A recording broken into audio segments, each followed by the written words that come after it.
Ya, Assalamualaikum warahmatullahi wabarakatuh. Before that, Honorable Membria Agustina LCMA as the lecturer of Swap Management. And don't forget to all my friends from International Class 2020. Today, I'm Muhammad Tegar Pratama with student ID number 201030004. Want to presentation on material with the title is Development of Zakat Indonesia. So, please attention and listen carefully. Baik, langsung saja untuk materi pertama yaitu perkembangan zakat Indonesia. Zakat atau yasku zakah bermakna berkah, tumbuh, bersih, baik, dan bertambah. Zakat sendiri adalah mengeluarkan harta dengan persyaratan tertentu untuk diberikan kepada mustahik dengan syarat-syarat tertentu pula. Menurut mazhab Syafi'i atau zakat, nama untuk kadar yang dikeluarkan dari harta atau benda dengan syarat tertentu. Adapun dasar hukum zakat itu sendiri adalah fardu ain bagi setiap muslim yang telah memenuhi syarat tertentu. Ayat dasar dari zakat adalah surah Al-Baqarah ayat 43 dan mana berisi dan dirikanlah sholat, tunaikan zakat dan ruku'ah beserta orang-orang yang ruku'. Selanjutnya, adapun syarat-syarat untuk wajib zakat sendiri. Syarat orang yang wajib membayar zakat yang pertama itu adalah orang Islam, 2 merdeka, 3 balik, 4 berakal sehat, 5 memiliki harta yang mencapai nisab dengan kepemilikan sempurna. Dan adapun syarat harta wajib zakat itu pertama itu mencapai nisab dan kedua itu mencapai haul.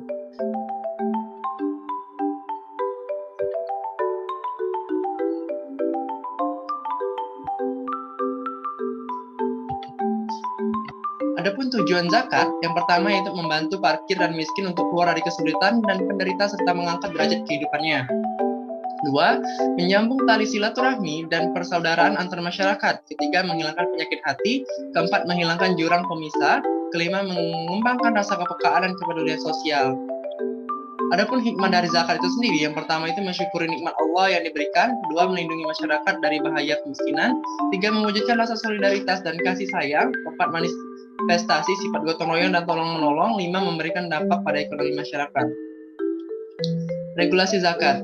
Pasca penjajahan, lebih kurang pemerintah mulai memberikan peraturan untuk lembaga zakat dan pembentuk badan amil zakat dan baitul mal di tingkat provinsi dan kabupaten atau kota. UU nomor 38 tahun 1999 tentang pengelolaan zakat. 3. Keputusan Menteri Agama nomor 581 tahun 1999 tentang pelaksanaan UU nomor 38 tahun 1999. Keempat itu ada keputusan Direktur Jenderal Bimbingan Masyarakat Islam dan Urusan Haji nomor D /291 tahun 2000 tentang pedoman teknis pelaksanaan zakat, dan yang terakhir itu ada UU Zakat nomor 23 tahun 2011. Berikutnya itu adalah mengenai Badan Amil Zakat atau Basnas. Basnas ini sendiri atau Badan Amil Zakat merupakan badan resmi dan satu-satunya yang dibentuk oleh pemerintah berdasarkan keputusan Presiden RI nomor 8 tahun 2001 yang memiliki tugas dan fungsi menghimpun dan menyalurkan zakat, infak, dan sedekah atau ZIS pada tingkat nasional. Basnas ini sendiri dinyatakan sebagai lembaga pemerintah non-struktural yang bersifat mandiri dan bertanggung jawab kepada Presiden melalui Menteri Agama. Dengan demikian, Basnas bersama pemerintah bertanggung jawab untuk mengawal pengelolaan zakat yang berdasarkan syariat Islam, amanah, kemanfaatan, keadilan, kepastian hukum, terintegrasi, dan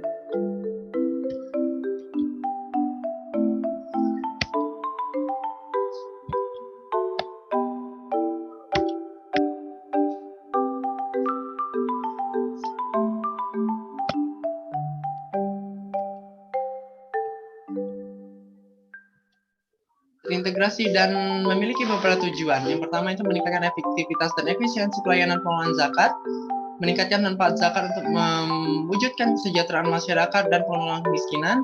Adapun di sini ada objek dan subjek zakat, pengelolaan zakat, pengumpulan, pendistribusian dan penyadayagunaan, pelaporan dan pertanggungjawaban, pembiayaan, pembinaan dan pengawasan peran serta masyarakat, sanksi administratif, larangan dan ketentuan pidana, ketentuan peralihan dan penutup. Dan adapun asasnya di sini ada syariat Islam, amanah, kemanfaatan, keadilan, kepastian hukum, terintegrasi, dan akuntabilitas. Layanan UKZ. Layanan UKZ ini sendiri atau unit pengumpulan zakat adalah satuan organisasi yang dibentuk oleh Badan Amil Zakat di semua tingkatan dengan tugas mengumpulkan zakat untuk melayani muzaki yang berada pada desa atau kelurahan, instansi-instansi pemerintah dan swasta baik dalam negeri maupun luar negeri.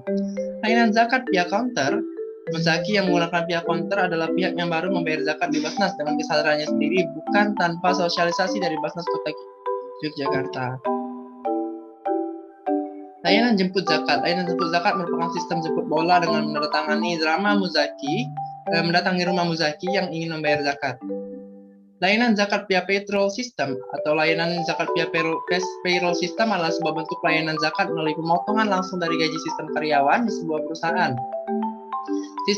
Sistem ini ada UPZ di setiap instansi. Link selanjutnya, bendahara UPZ di setiap instansi dapat langsung membayar zakat para karyawan ke Basnas Kota Yogyakarta. Lembaga keuangan bank yang bekerja sama dengan Basnas Yogyakarta, contohnya adalah Bank BPD, DIY, Syariah, Bank DIY, Bank BRI, Bank Muamalat, dan Bank Jogja. Adapun zakat ini sendiri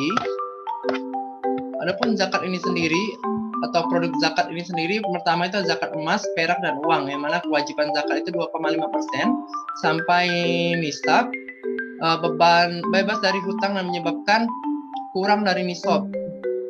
Nisab emas 20 dinar, 1 dinar sama dengan 2,5 gram, maka nisab emas adalah 20 kali 4,25 gram.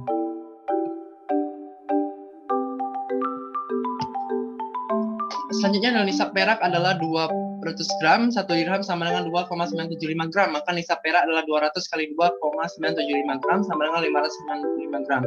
Harta simpanan dan dapat dikategorikan dalam emas dan perak seperti uang tunai, tabungan, cek saham, surat berharga, ataupun bentuk lainnya. Adapun juga di sini ada zakat profesi, yang mana nisabnya yaitu sebesar 524 kg makanan pokok dan dibayarkan dari pendapatan kotor. Tarifnya adalah dianalogikan kepada zakat emas dan perak, yaitu sebesar 2,5%. Zakat pertanian nisab 5 ausuk adalah bagi hasil bumi yang dapat diukur. Adapun bagi hasil bumi tidak dapat di liter menurut Dr. Yusuf Kala, nisabnya sama dengan 653 hasil bumi yang berharga.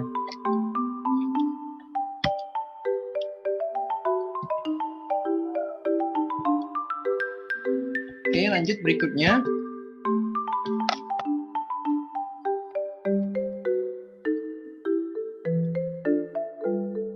Zakat harta galian, tarif zakat rikaas 20% dan zakat barang tambang 25%, kecuali ada pemiripan.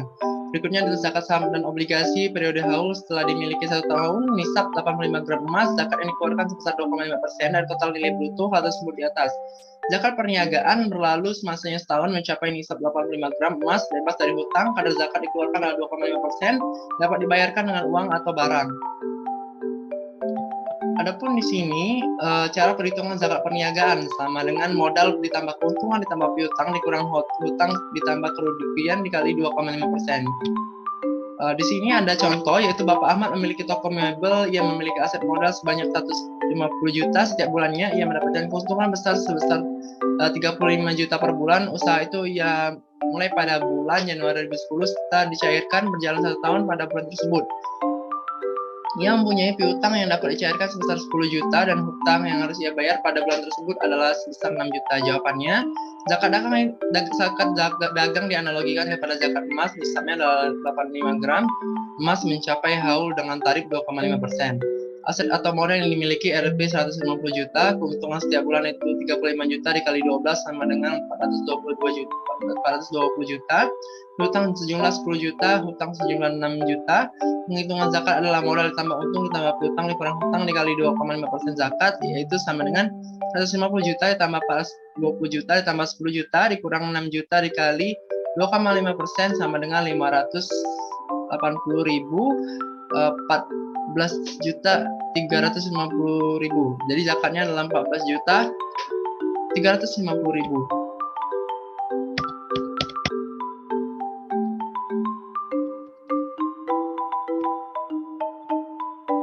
Adapun Lazis NU di sini merupakan sebuah lembaga amil zakat yang dibentuk oleh masyarakat yang berada dalam naungan organisasi Islam Nahdlatul Ulama NU.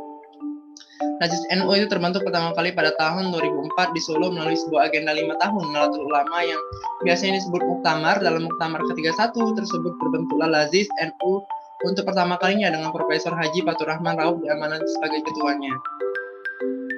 Di sini bisa teman-teman lihat sekalian.